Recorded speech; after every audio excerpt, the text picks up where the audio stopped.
나는 전능하신 아버지 하나님, 천지의 창조주를 믿습니다. 나는 그의 유일하신 아들, 우리 주 예수 그리스도를 믿습니다. 그는 성령으로 잉태되어 동정녀 마리아에게서 나시고 본디오 빌라도에게 고난을 받아 십자가에 못 박혀 죽으시고 장사된 지 사흘 만에 죽은 자 가운데서 다시 살아나셨으며 하늘에 오르시어 전능하신 아버지 하나님 우편에 앉아 계시다가 거기로부터 살아있는 자와 죽은 자를 심판하러 오십니다.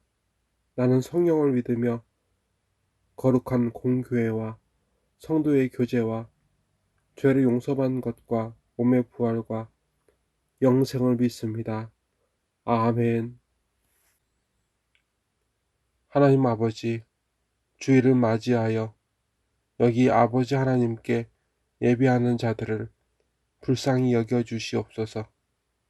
이 중엔 코로나로 인하여 교회에 예배드리지 못한 경우도 있으며, 이 중엔 교회에서 상처를 받아 낙심이 되어 교회를 떠난 지체 또한 있는 줄을 아버지께서 아십니다. 하나님 아버지, 하나님 아버지의 아들 예수님께서 다시 오실 때에 지금 예배하는 지체들이 믿음을 지켜 오실 때에 칭찬받는 자녀들이 되게 하여 주시옵소서. 하나님 아버지, 이렇게 떨어져 있으나 함께 예배하게 하신 하나님 아버지를 기뻐하며 예배하오니 저희의 죄악을 사하여 주시고 온전하게 예배를 받으시는 아버지로 인하여 거룩한 예배가 되게 하옵소서. 우리의 기쁨이 거룩하게 하여 주시옵소서. 하나님 아버지, 그토록 은혜벌을 받고 그토록 고침을 받은 지체들 또한 하나님의 말씀이 아닌 사람의 말에 하나님의 말씀을 향한 귀를 닫아버렸습니다. 이미 어두운 영의 마음을 뺏겨 사망으로 돌아간 지체들도 있습니다. 하나님 아버지, 우리와 그들을 구원하여 주시옵소서. 다시 아버지께로 돌아가게 하옵소서. 이 시간 누구든지 듣기만 하면, 믿기만 하면 생명을 얻는 생명의 말씀을 주시옵소서.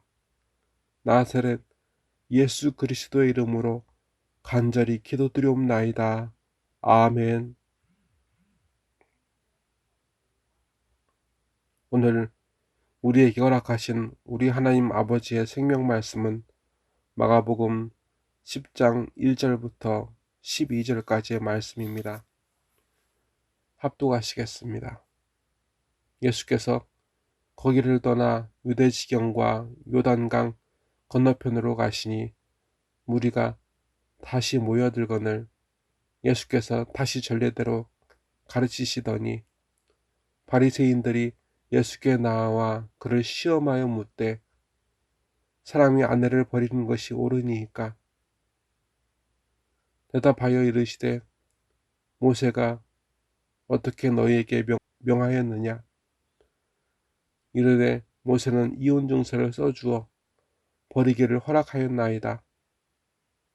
예수께서 그들에게 이르시되 너희 마음이 완악함으로 말미암아 이 명령을 기록하였거니와 창조 때로부터 사람을 남자와 여자로 지으셨으니 이러므로 사람이 그 부모를 떠나서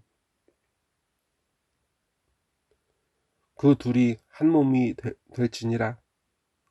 이러한즉 이제 둘이 아니요 한 몸이니 그러므로 하나님이 짝지어 주신 것을 사람이 나누지 못할지니라 하시더라. 집에서 제자들이 다시 이 일을 물으니 이르시되 누구든지 그 아내를 버리고 다른 데에 장가드는 자는 본처에게 간음을 행함이요 또 아내가 남편을 버리고 다른 데로 시집을 가면 간음을 행함이니라. 아멘. 바리새인들은 예수님을 찾습니다. 무엇 때문일까요? 바리새인들은 이혼 문제를 가지고 예수님께 찾아옵니다. 그때나 지금에나 이혼 문제는 매우 심각한 문제 중 하나이기도 합니다. 바리새인들은 과연 이혼 증서로 이혼하는 것이 옳은가에 대해서 예수님께 묻습니다. 일찍이 모세는 이혼하려거든 이혼 증서를 써서 주어 이혼하라고 하였다 합니다. 바리새인들의 옳음의 기준은 모세의 율법이었으니 말입니다.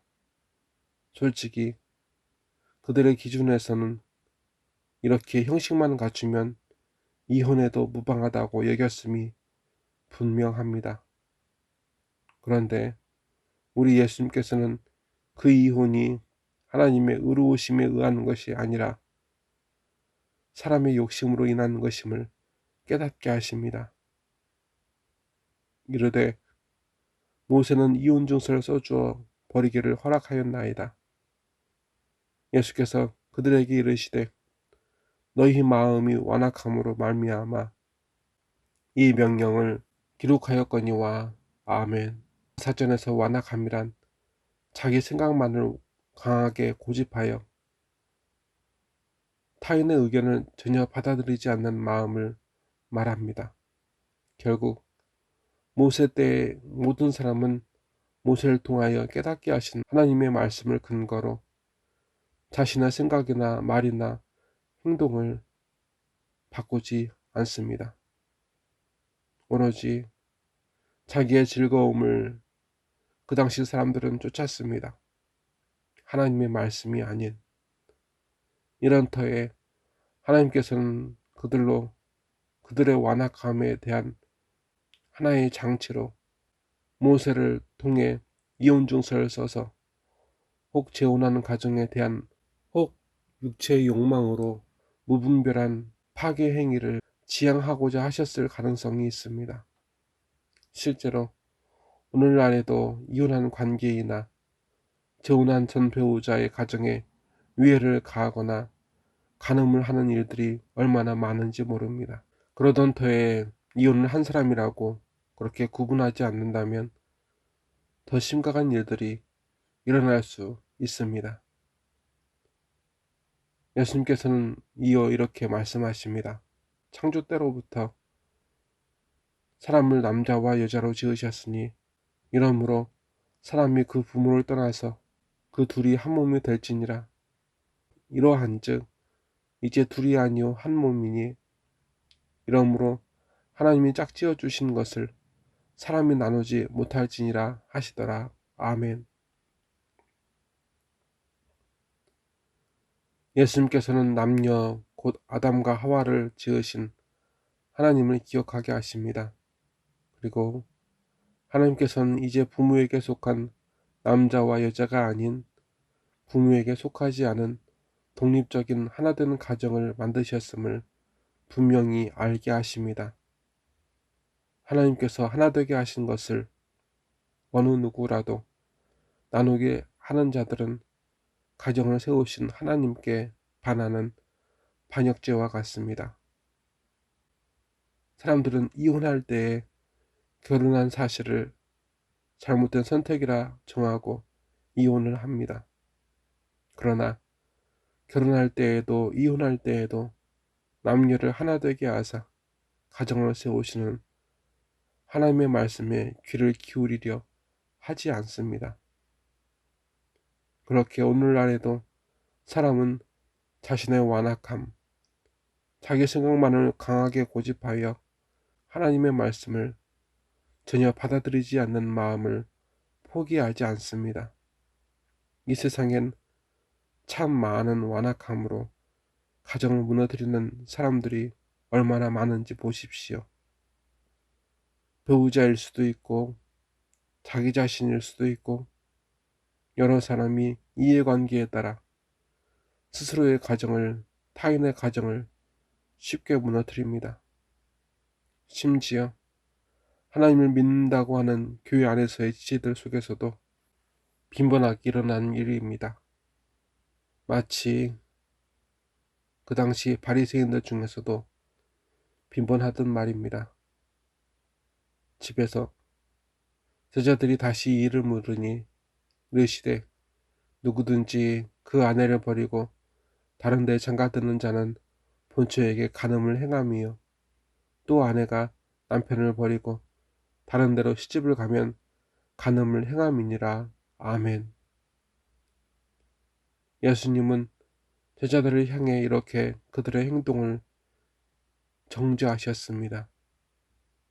아내를 버리고 장가드는 자는 과거 결혼한 본처에게 간음을 이미 행했다고 하십니다.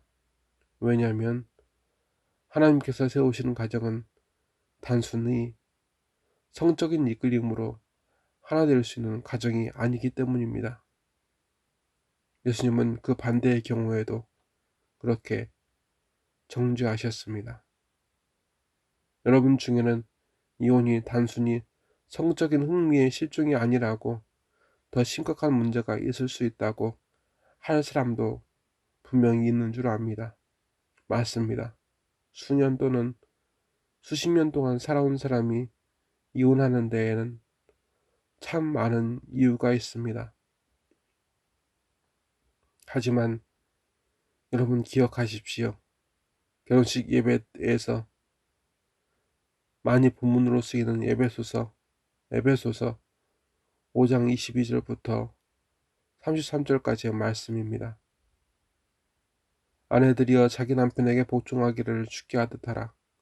이는 남편이 아내의 머리됨이 그리스도께서 교회의 머리됨과 같음이니 그가 바로 몸의 구주시니라. 그러므로 교회가 그리스도에게 하듯 아내들도 범사에 그의 남편에게 복종할지니라. 남편들아 아내 사랑하기를 그리스도께서 교회를 사랑하시고 그 교회를 위하여 자신을 주심같이 하라. 이는 곧 물로 씻어 말씀으로 깨끗하게 하사 거룩하게 하시고 자기 앞에 영화로운 교회로 세우사 티나 주름 잡힌 것이나 이런 것들이 없이 거룩하고 흠이 없게 하려 하심이라. 이와 같이 남편들도 자기 아내 사랑하기를 자기 자신과 같이 할지니 자기 아내를 사랑하는 자는 자기를 사랑하는 것이라. 누구든지 언제나 자기 육체를 미워하지 않고 오직 양육하여 보호하기를 그리스도께서 교회에게 함과 같이 하나니 우리는 그 몸의 지체임이라. 그러므로 사람이 부모를 떠나 그의 아내와 합하여 그 둘이 한 육체가 될지니 이 비밀이 크도다. 나는 그리스도와 교회에 대하여 말하노라. 그러나 너희도 각각 자기 아내 사랑하기를 자신같이 하고 아내도 남편을 존경하라. 아멘. 요즘 교회가 예수님의 얼굴에 얼마나 많은 먹칠을 하고 있는지 우리는 항상 뉴스를 통해 봅니다. 그런데 그런 교회를 예수님께서 버리시지 않으시고 사랑하신다는 것이 이해가 되십니까? 이해할 수 없습니다. 다만 그 허물에도 사랑하심으로 길이 참고 인내하시는 예수님이 계실 뿐입니다. 믿음 안에서 그 예수님을 의지하여 화목하기를 애쓰십시오. 이것이 하나님 안에서 항상 옳습니다.